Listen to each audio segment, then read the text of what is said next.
Acompáñenme a leer el libro El Serway, el capítulo 29, que es sobre los campos magnéticos.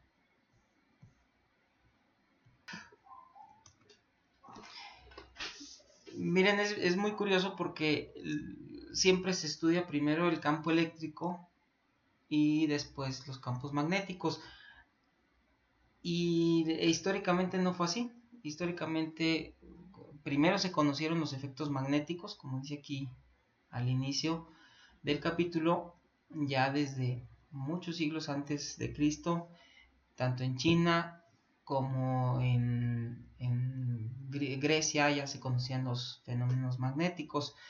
Y luego otra cosa característica de del magnetismo, que también nos sucede a nosotros, es que cuando escuchamos la palabra magnetismo, pues todos pensamos en imanes. Sabemos que tienen polo norte, polo sur, y sabemos que se repelen los polos iguales y los polos distintos se atraen, y hasta ahí nos quedamos. Es decir, lo mismo que sucedió históricamente, que desde esos siglos ancestrales hay un brinco muy grande o un intervalo muy grande de tiempo hasta, fíjense bien, hasta el siglo XIII, en el que ya se empiezan a hacer estudios con un poco más de formalidad. Y aún así no sucede eso. Vamos a darnos cuenta que hasta finales del siglo XVIII y ya en el siglo XIX es cuando se estudia formalmente y se comprende lo que es el magnetismo. Bien, también cuando pensamos en imanes, pues siempre recurrimos al ejemplo de una brújula. Y ustedes saben que la brújula es un imán, es una aguja imantada. También después hablaremos de los materiales que se magnetizan. Pero bueno, piensen en una aguja de fierro. La ponemos toda la noche junto a un imán y sabemos que se va a magnetizar. Y va a tener un polo norte y un polo sur. Y el polo norte se llama así porque apunta hacia el norte de la Tierra. Y el polo sur se llama así porque apunta hacia el sur de la Tierra. Y ya con esto, no sé si se dan cuenta que ya entramos en una contradicción. Porque si el polo norte de la aguja apunta hacia el polo norte geográfico de la Tierra, quiere decir que el polo norte geográfico de la Tierra es un polo sur magnético. Al rato lo profundizaré más en esto. Bien, vean, hay un salto y hasta 1600 este señor, William Gilbert, amplió el experimento de Marie Curie aplicándolo a una diversidad de materiales. Sigue observando agujas imantadas y luego, fíjense, brincamos 150 años hasta que se usa la balanza de torsión, la misma que usó Coulomb, la misma que usó Cavendish, y para medir la intensidad de estas fuerzas.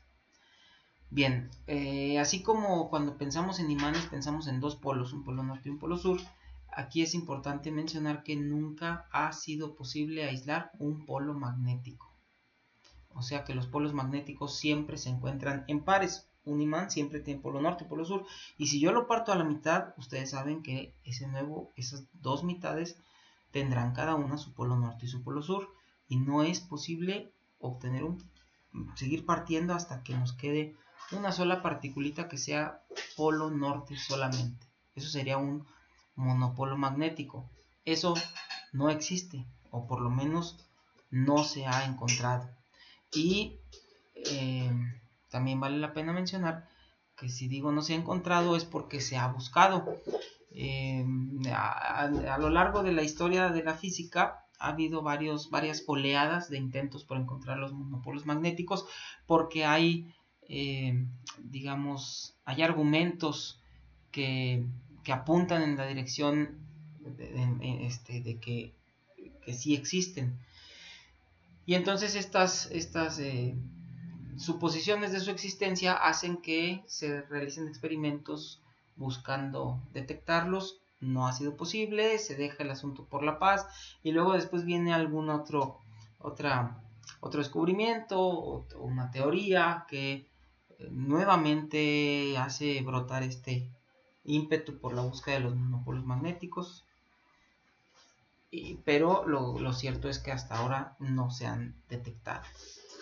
Después, cuando hablemos de las ecuaciones de Maxwell, retomaremos este punto.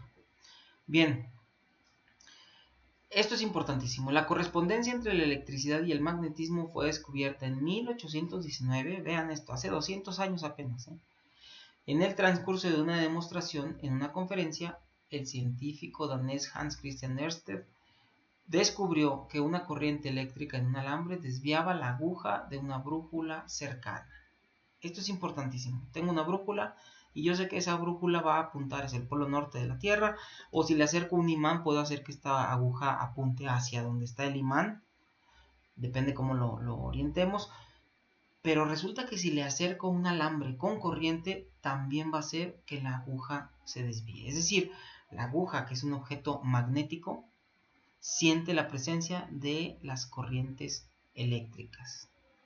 Y ya sé que de lo que vamos a hablar ahora es de lo opuesto, cómo las corrientes eléctricas o las cargas en movimiento detectan la presencia de los imanes, de los campos magnéticos. Pero entonces ya tenemos aquí los dos, el mismo fenómeno de ida y vuelta, ¿no? En un caso, quien provoca el efecto, en este caso que tengo subrayado aquí, quien provoca el efecto es el imán, quien sufre el efecto es el alambre con corriente, pero cuando hablamos de la regla de la mano derecha, por ejemplo, aplicada a alambres con corriente, quien provoca, ya lo dije al revés, ¿verdad? Sí. En el caso que tengo subrayado, quien provoca el efecto es el alambre con corriente y quien lo sufre es el imán, la aguja de la brújula. Cuando se habla de la regla de la mano derecha aplicada a alambres, como en un video que tengo, quien provoca el efecto es el imán, quien sufre el efecto es el alambre con corriente. Bien.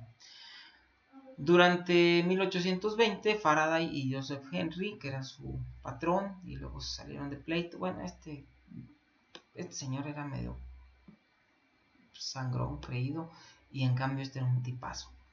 Y bueno, pues por eso se separaron, pero mucho tiempo Faraday fue discípulo de Henry y demostraron que de cada uno de manera independiente relaciones adicionales. Yo creo que ya se habían separado, ¿verdad? Bueno, pues no sé. Demostraron relaciones adicionales entre la electricidad y el magnetismo. Mostraron que es posible crear una corriente eléctrica en un circuito, ya sea moviendo un imán cerca de él o variando la corriente de algún circuito cercano, lo que estamos platicando. Muy bien. Y después viene el trabajo teórico de Maxwell, en donde demostró que esto es en ambas direcciones. Un campo eléctrico que varía crea un campo magnético, y también lo que ya habían demostrado estos señores, que un campo magnético que varía produce un campo eléctrico. Esto lo discutiremos con cuidado cuando hablemos de las ecuaciones de Maxwell, pero el resumen de todo esto es que fenómenos eléctricos y fenómenos magnéticos son dos caras de la misma moneda. Es el mismo fenómeno natural que a veces se expresa de una manera y a veces se expresa de otra manera. Bien, se manifiesta de una manera y de otra. Muy bien, el símbolo que utilizaremos para denotrar el campo magnético va a ser el símbolo B de magnético. La dirección del campo magnético siempre apunta del norte hacia el sur, ¿ok? Y las líneas de campo magnético representarían cómo se orientaría un imán, o sea, cómo se orientaría una brújula si la pusiéramos en ese lugar, como la imagen que tenemos aquí, ¿ok? Entonces, así como usamos líneas de campo eléctrico o líneas para representar el campo eléctrico, pues también vamos a dibujar los campos magnéticos, a representarlos mediante líneas de campo magnético, siempre saliendo del norte, siempre regresando al sur, ¿ok? Aquí está lo que les decía hace rato.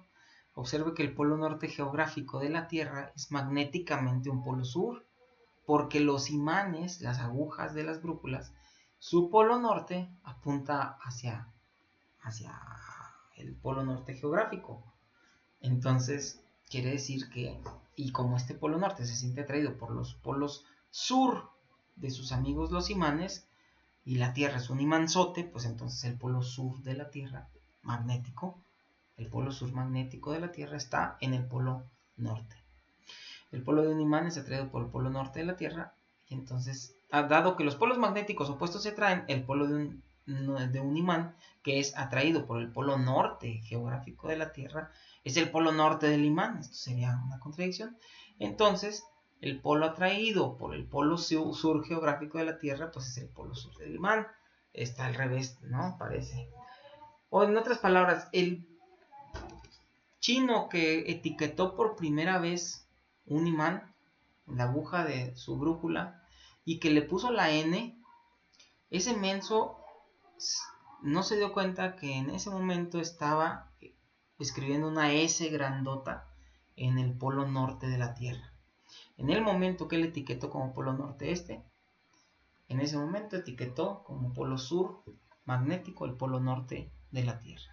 Y pues ni modo, de ahí en adelante etiquetamos todos los imanes. Su vecino chino traía su brújula y le dijo, oye, ayúdame a etiquetarle este imán. Entonces acercaron la aguja de la brújula del chino 1, que ya estaba etiquetada, y como se orientó la brújula del chino 2, pues la volvieron a etiquetar, ¿no? El polo que se sentía atraído por el norte, le pusieron sur, y luego así pudieron etiquetar todas las brújulas de toda China, y así hasta nuestros días.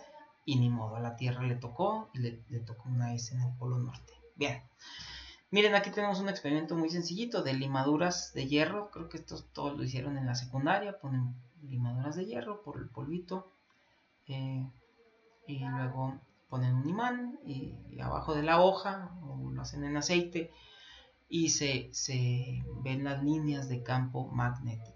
Salen del norte y entran por el sur. Vean el polo norte y el polo sur cercanos. Muy bien, aquí tenemos el polo norte, y aquí tenemos el polo sur. Las líneas salen del norte, llegan al sur. Y aquí tenemos dos polos norte frente a frente. Bueno, sigamos. Así como empezamos estudiando no el campo magnético, sino la fuerza magnética, pues también deberíamos empezar estudiando la fuerza magnética. Fíjense bien, vamos a suponer por ahora que no hay ni un campo eléctrico ni un campo gravitacional en donde vamos a estar haciendo nuestros experimentos con una partícula cargada. Es decir, no hay campo eléctrico, que ya sabemos que interactúa sobre la carga de las partículas, y no hay campo gravitacional, que sabemos que actúa sobre la masa de las partículas. Si pensamos en un protón, por ejemplo, pues es afectado porque tiene masa por el campo gravitacional, y es afectado porque está cargado por el campo eléctrico. Supongamos que no hay ninguno de estos dos campos, o sea, estamos lejos de cualquier carga eléctrica y estamos lejos de cualquier planeta, entonces no sentimos ninguno de esos dos. Y entonces hacemos diferentes experimentos y vamos a llegar a estas conclusiones. Fíjense bien, la magnitud de la fuerza magnética que se ejerce sobre ese protón es proporcional a su carga y proporcional también a la rapidez de dicha partícula. Mientras más rápido lo lanzo, más fuerza magnética siente. Si en vez de protón yo agarro un núcleo de helio que tiene el doble de carga, mayor va a ser la fuerza magnética. Cuando una partícula con carga se mueve paralela al vector de campo magnético, la fuerza magnética que actúa sobre ella es igual a 0. Cuando la partícula se mueve paralela al campo, es decir, si ese protón del que estoy platicando yo lo lanzo aquí, en esta dirección, del polo norte hacia el polo sur, como su movimiento es paralelo al vector de campo magnético, no sentirá fuerza magnética. Qué curioso, se está moviendo en la dirección del campo, no siente nada. Pero en cambio, cuando el vector de velocidad de la partícula forma un ángulo diferente de 0, o sea, cruza las líneas de campo, cuando las va cruzando, en ese momento la fuerza magnética actúa en dirección perpendicular tanto a su velocidad como al campo. Si yo lo lanzo cruzando las líneas, el campo magnético va de arriba hacia abajo. Es más, vamos a ponerlo así más fácil. De izquierda a derecha la lanzo.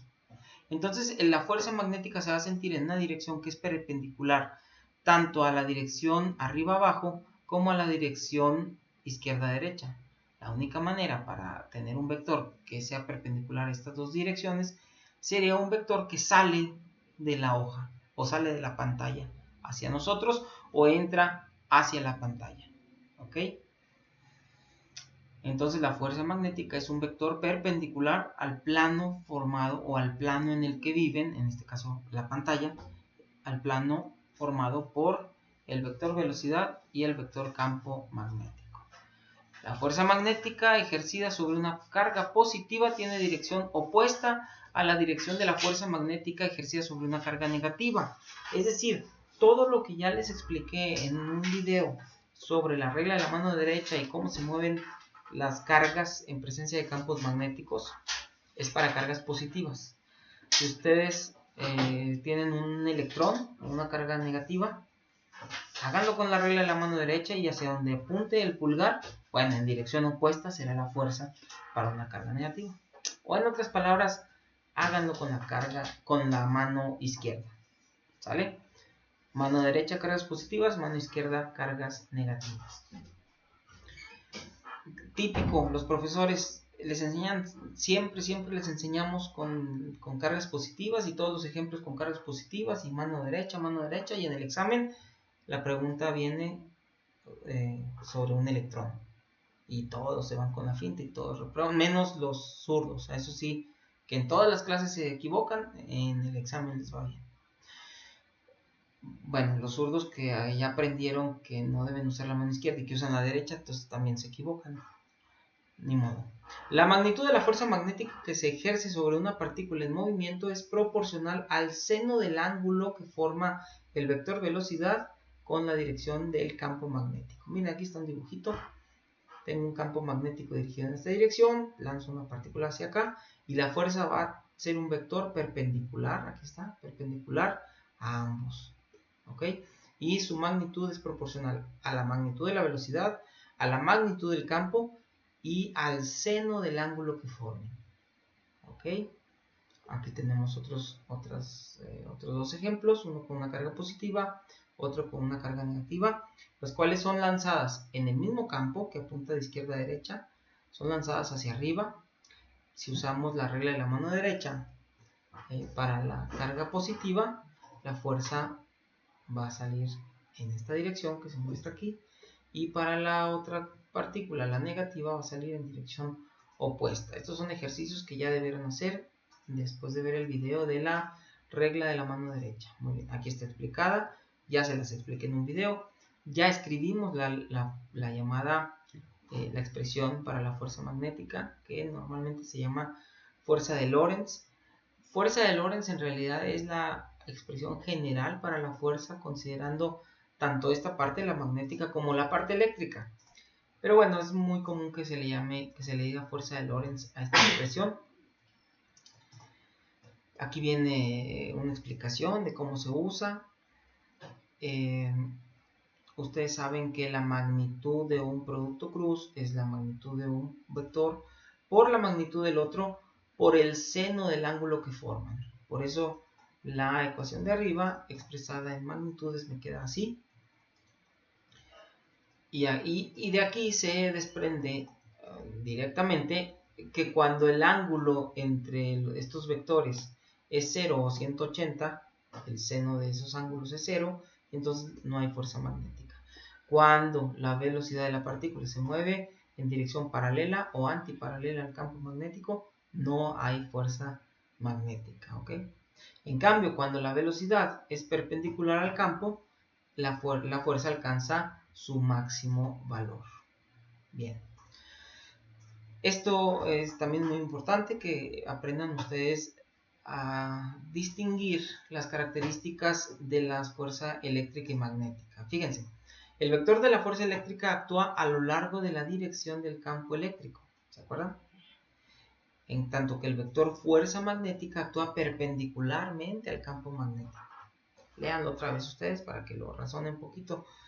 La fuerza eléctrica actúa sobre una partícula con carga sin importar si ésta se encuentra en movimiento o no, mientras que la fuerza magnética actúa sobre una partícula cargada, sí, pero solo cuando está en movimiento. La fuerza eléctrica efectúa trabajo al desplazar una partícula con carga. Realizar trabajo quiere decir que o le inyecta energía, o sea, la acelera pues, o la frena, le quita energía. Eso es realizar trabajo. Mientras que la fuerza magnética, asociada a un campo magnético estable, no efectúa trabajo cuando se desplaza una partícula, debido a que la fuerza es perpendicular al desplazamiento. Y entonces no hay fuerza a lo largo del desplazamiento. Fuerza a lo largo del desplazamiento es trabajo. Una fuerza magnética no realiza trabajo. Muy bien. Esto que acabamos de decir viene en este enunciado. Las unidades de campo magnético no sé si están mencionadas aquí. Aquí están. Es el Tesla. Si ustedes despejan, vean, de acá, el seno no tiene unidades, entonces serían las unidades de campo serían newtons entre coulomb metros sobre segundo. Y eso se llama Tesla. Obviamente en honor a Nikola Tesla. Un newton sobre coulomb metro sobre segundo es un Tesla. O sea, un Tesla es un campo magnético cuya intensidad sea de un Tesla, va a provocar una fuerza. Vamos aquí. Un campo magnético cuya intensidad sea de un Tesla va a provocar una fuerza de un newton sobre una partícula con un coulomb de carga. Un coulomb es mucho, acuérdense. Sobre un coulomb de carga que se mueve a una velocidad de 1 metro por segundo. Es mucha carga, pero es muy poca velocidad. Si le ponemos 1 a todo, eso entonces es un Tesla. Es la definición de Tesla. Para que nos demos una idea de cuánto es un Tesla, vean estas magnitudes de campo de diferentes sistemas. En el interior del cerebro humano, debido a los pulsos nerviosos, se han detectado campos magnéticos de 10 a la menos 13 teslas, o sea, nada. El campo magnético en el que estamos inmersos constantemente, el de la superficie de la Tierra, es la mitad de una 10.000ª de Tesla. 0.5 por 10 a la menos 4. Muy poco. O más bien un Tesla que es mucho, porque en la superficie del Sol, donde el campo magnético es 200 veces más intenso que en la superficie de la Tierra, en la superficie del Sol el campo es de centésimas de Tesla. Un imán, como con los que jugamos, es igual en magnitud que el campo en la superficie del Sol. Una unidad de resonancia magnética, una unidad médica, ya llega a los teslas, igual que un imán de laboratorio, pero poderoso. O sea, no el que usamos para jugar o para pegar recuerditos en el refrigerador, sino un imán de laboratorio. Y un imán superconductor como el que se utiliza en los equipos de resonancia magnética nuclear, como el que tenemos en la facultad, son ya decenas de teslas. Muy bien. Esto es para que se den una idea. Yo me conformo con que se acuerden de las intensidades de estos dos. ¿Sale? Vamos a contestar esta. Si quieren, un electrón se mueve en el plano del papel de este libro hacia la parte superior de la página. Es un electrón, voy a usar mano izquierda. De abajo hacia arriba. De abajo hacia arriba. Además, en el plano de la página existe un campo magnético que está dirigido hacia la derecha, hacia allá. ¿Cuál es la dirección de la fuerza magnética sobre el electrón? Ok, tengo que usar mi mano izquierda, ¿sale? Poner mis dedos señalando en la dirección de la velocidad, o sea, hacia la parte superior de la página. Y además, la palma de la mano debe apuntar hacia la derecha, que es la dirección del campo magnético. Y si extienden el pulgar va quedando viendo hacia nosotros. ¿Cuál es la dirección de la fuerza magnética sobre el electrón? ¿Hacia la parte superior? No. ¿Inferior? No. ¿Y borde izquierdo? No. ¿Borde derecho? No. Encima, alejándose de la página, o hacia adentro de la página. Es el inciso E. Muy bien, aquí viene el mismo ejercicio que acabamos de hacer, pero con numeritos, con valores. Aquí está la carga del electrón, la velocidad, la magnitud del campo y el ángulo que forman. Hacemos una simple sustitución y ya está. Leanlo ustedes. Recuerden que así se representan los vectores saliendo de la página, entrando a la página. Muy bien. Ya discutimos esto en un video. Ya vimos que el radio de la trayectoria va a depender de la masa y de la velocidad. Mientras más grandes sean cualquiera de las dos, mayor es el radio de la trayectoria. Y mientras más intenso sea el campo o más cargada esté la partícula, menor va a ser el radio, porque más fuertes se van a sentir los efectos magnéticos. Incluso recordando las relaciones que tenemos para el movimiento circular uniforme, podemos escribir la rapidez angular, o sea, la frecuencia, cuántas vueltas da por segundo esa partícula, y va a quedar en términos también de carga, campo y la masa de la partícula. Muy bien. Obviamente, si podemos hablar de frecuencia, pues podemos hablar del tiempo, o sea, el periodo en el que da una revolución. Muy bien. Esta también se los platiqué en un video. La trayectoria helicoidal que describe una partícula cuya velocidad no es completamente perpendicular al campo, sino que tiene una cierta componente a lo largo del campo, la cual va a hacer que vaya avanzando conforme va describiendo círculos.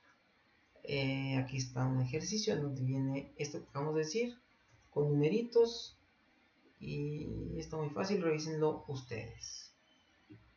Muy bien. Este ejemplo es lo mismo, más que se utiliza conservación de energía. Háganlo por favor y me preguntan dudas. Y hoy también hablemos un poquito de esto, lo que es una botella magnética. Piensen en un campo magnético, pero que no es uniforme, sino que hay una región en donde las líneas por alguna razón se ensanchan de esta manera y luego vuelven a amontonarse. La trayectoria de una partícula habría que hacer con mucho cuidado este ejercicio. Nos daremos cuenta que una partícula va a describir una trayectoria helicoidal como esta, ampliando su radio, porque al disminuir la intensidad del campo, el radio se hace más grande.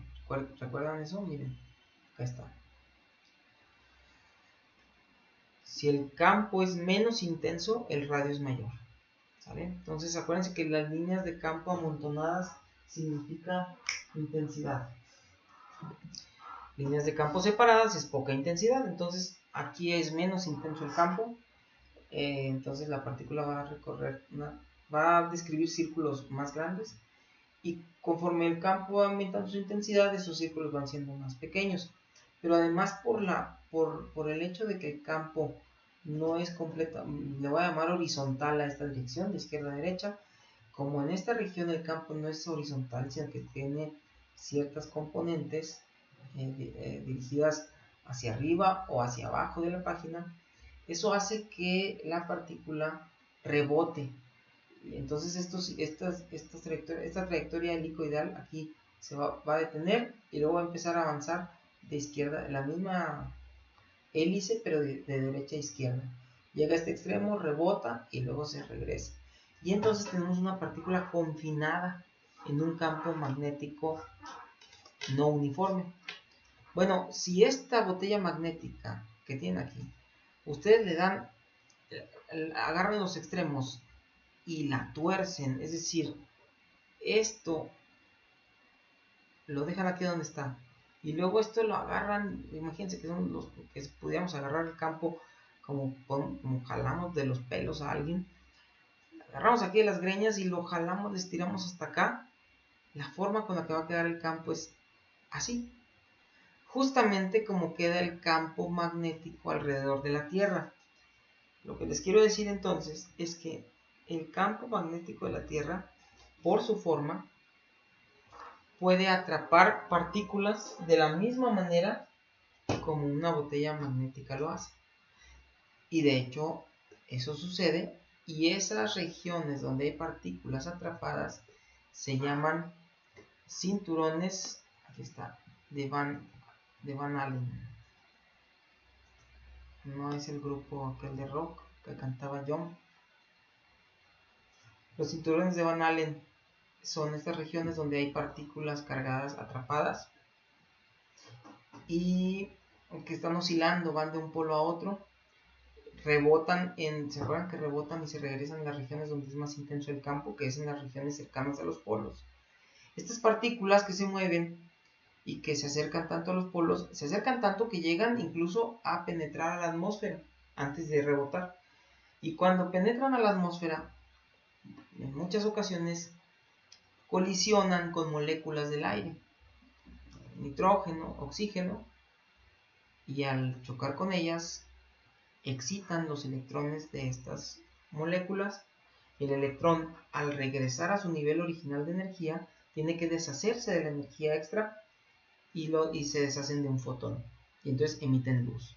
Y entonces díganme ustedes cómo se le llama a las luces que se ven en el cielo cerca de los polos.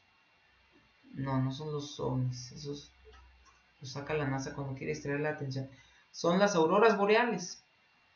Y bueno, y auroras australes cuando se ven cerca del polo sur. Entonces, las auroras boreales, que son tan hermosas y que yo no me quiero morir sin ver una, son un fenómeno que se puede explicar perfectamente bien con la regla de la mano derecha y entendiendo cómo es el campo magnético de la Tierra. Miren, aquí está el sur en el norte, la S de sur magnético en el norte. Muy bien, miren, ahora sí, aquí está escrita la expresión que le decimos fuerza de Lorentz, que es la fuerza total que siente una partícula cargada. Es esta parte que ya la conocíamos, pues la fuerza eléctrica, y esta segunda parte que es la fuerza magnética. Entonces, en general, una partícula cargada va a sentir una fuerza electromagnética dada por esta expresión. Muy bien. Aquí vienen algunas aplicaciones de todo lo que acabamos de mencionar. Uno es el selector de velocidades, otro es el espectrómetro de masas, o más o menos se los platiqué yo en un video. Otro es el ciclotrón. Por favor, léanlos, está interesante. No hay mucho que explicarles, está muy sencilla la explicación aquí, léanla. Y luego hablemos de otra cosa que también ya platicamos. ¿Qué sucede cuando tenemos un alambre con corriente en un campo magnético? Imaginen que tenemos este imán en donde el campo magnético está dirigido de esta manera, norte a sur, como siempre. Entonces, si viéramos el alambre desde el punto de vista del polo norte, se vería así. El campo entra, déjenme ampliar esto un poquito. El campo magnético entra a la página, la corriente va hacia arriba, usen su mano derecha, van a poner los dedos hacia arriba de la página, van a poner la palma en la dirección del campo, o sea, apuntando hacia adentro de la página o de la pantalla, y extiendan su pulgar y les va a quedar hacia la izquierda. Eso quiere decir que la fuerza que siente este alambre va a estar dirigida hacia la izquierda. Si la corriente va en dirección opuesta, háganlo con su mano y van a darse cuenta que el alambre se va a desviar ahora hacia nuestra derecha. Muy bien. Esa es una manera, si se fijan, con un alambre con corriente de etiquetar imanes nuevamente, ¿no? Si yo tengo un imán que no sé cuál es su polo norte y cuál es su polo sur, y no tengo a la mano otro imán ya etiquetado, puedo con un alambre saber si se curva en una dirección o en la otra, y yo sé hacia dónde va el campo. Bien.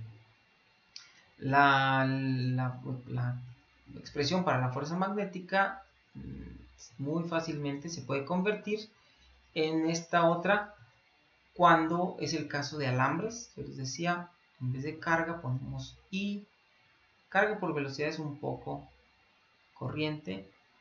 O veanlo dimensionalmente, aquí tenemos coulombs, aquí metros sobre segundo, agarran coulombs sobre segundo, les da la corriente, les quedan los metros, les da la longitud y listo, les queda esta expresión. Y cuando tengo un alambre curvo, pues hay que hacerlo paso a pasito, de diferencial en diferencial. Por eso viene aquí, viene esta integral, y por eso vienen estos ejercicios. Lo interesante aquí es que si hacemos este ejercicio, vean nada más, vean que tenemos estas dos expresiones que son idénticas, por lo menos en magnitud. Una es para este tramo del alambre, vean, un tramo curvo que empieza aquí y termina acá. Y la otra es para el tramo que va de aquí en línea recta hacia acá.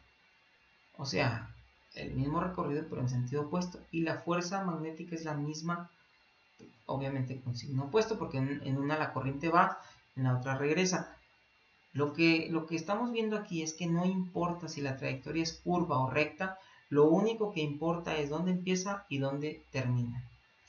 Es lo mismo que si dijéramos cuánto es la fuerza magnética sobre esta espira en total, y va a ser 0 porque empiezo en un punto y termino en el mismo punto. O sea, si sumamos esto más esto, nos va a dar 0. Bien, no quiero que, por el momento no quiero que hagamos ejercicios para estas integrales. Bueno, claro que me gustaría, pero creo que no tenemos tiempo. Y además, conceptualmente podemos seguir comprendiendo las cosas sin necesidad de meternos ahorita a hacer estas integrales. Ahora vamos a revisar lo que también ya discutimos en un video sobre el momento de torsión que experimenta una espira de corriente en un campo magnético uniforme. Aquí está la espira. Esta parte yo creo que ustedes la pueden leer y junto con el video que ya les puse, pues pueden comprender esta parte de aquí. Aquí está la definición del campo, perdón, del momento dipolar magnético. ¿Se acuerdan? Se las dije también en un video. Y cuando tiene varias vueltas, pues nada más multipliquen esto por el número de vueltas. ¿Sale? El momento de torsión ya lo explicamos. Y luego hay una energía potencial asociada a una espira con cierto momento dipolar que la orientamos en cierta dirección con respecto a un campo magnético. La espira quiere rotar. Si la detenemos y le impedimos que lo haga, pues entonces hay una energía, es como un resorte, como estar estirando un resorte, hay una energía potencial acumulada ahí.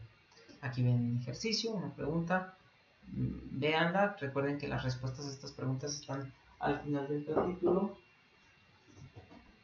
Y voy a continuar, ¿ok? Todo esto es lo mismo. Bien. Y al final de este capítulo viene una sección sobre el efecto Hall.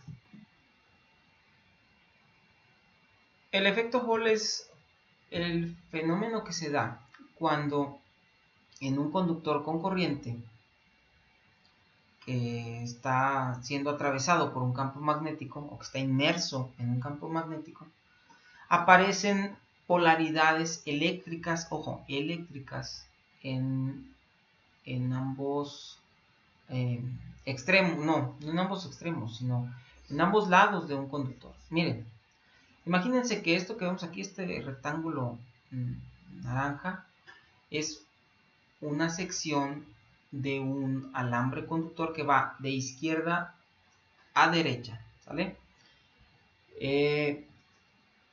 Del lado izquierdo está, pero es muy largo, muy largo. Está conectado, el extremo izquierdo está conectado al polo positivo de una pila y el extremo derecho estaría conectado al polo negativo de una pila, ¿sale? Entonces voy a tener una corriente eléctrica que va de izquierda a derecha, así como esta. Si fueran cargas positivas se irían moviendo de izquierda a derecha. No son cargas positivas. Sabemos que los portadores de carga en un conductor son electrones. Bueno, pues como el extremo derecho está conectado al polo negativo de la pila, entonces tendríamos que los electrones van en este sentido, ¿verdad? Ya sabemos que la convención es que la corriente se denota en el sentido que tendrían las cargas positivas moviéndose, o sea, sentido opuesto a los electrones. Entonces, en resumen, tengo una corriente de izquierda a derecha, como está aquí. Ese alambre lo pongo en un campo magnético que entraría a la página, que está dirigida en esta dirección de las líneas de las flechas verdes. Y si ustedes aplican la regla de la mano derecha a las cargas positivas que podrían moverse ahí, pongan su mano con los dedos apuntando hacia la derecha, la palma apuntando hacia adentro de la pantalla, y entonces extiendan su pulgar y su pulgar va a señalar hacia arriba. O si quieren aplicar la regla de la mano izquierda para los electrones, pues la mano iría apuntando los dedos hacia la izquierda, la palma hacia adentro de la pantalla y el pulgar extendido nuevamente apuntaría hacia arriba. Entonces, los portadores de carga, tanto positivos, si fueran positivos o si fueran negativos, sentirían una fuerza que los obliga a moverse hacia el extremo, hacia la parte superior de este alambre conductor. Como en la práctica nada más tenemos electrones como portadores de carga, entonces vamos a tener una concentración de electrones en este filo, en este extremo del conductor, y en la parte de abajo vamos a tener una ausencia de electrones. Como abajo me faltan electrones, va a estar cargado positivo y arriba va a estar cargado negativo. Si yo le pongo aquí un voltímetro, voy a detectar una diferencia de potencial eléctrico, un voltaje, se conoce como voltaje Hall. Y entonces esto, un alambre con corriente, sus extremos son simples, son así de fácil, un detector de campo magnético. El efecto Hall tiene varias aplicaciones. Aquí, lo que acabo de escribir aquí está. Detecta voltaje en un sentido o en otro, dependiendo de los portadores de carga. El efecto Hall tiene aplicaciones en diferentes detectores. Y aquí está. No. Y creo que alguno de ustedes va a hacer una exposición sobre este tema. Y listo, eso es todo lo que nos dice el capítulo 29. Les pedí que respondieran las preguntas de la 1 hasta la 10 y la 14 también. ¿Ok? Inténtenlas, si tienen dudas me preguntan y las contestamos. Bueno, vamos ahora a leer el capítulo que sigue.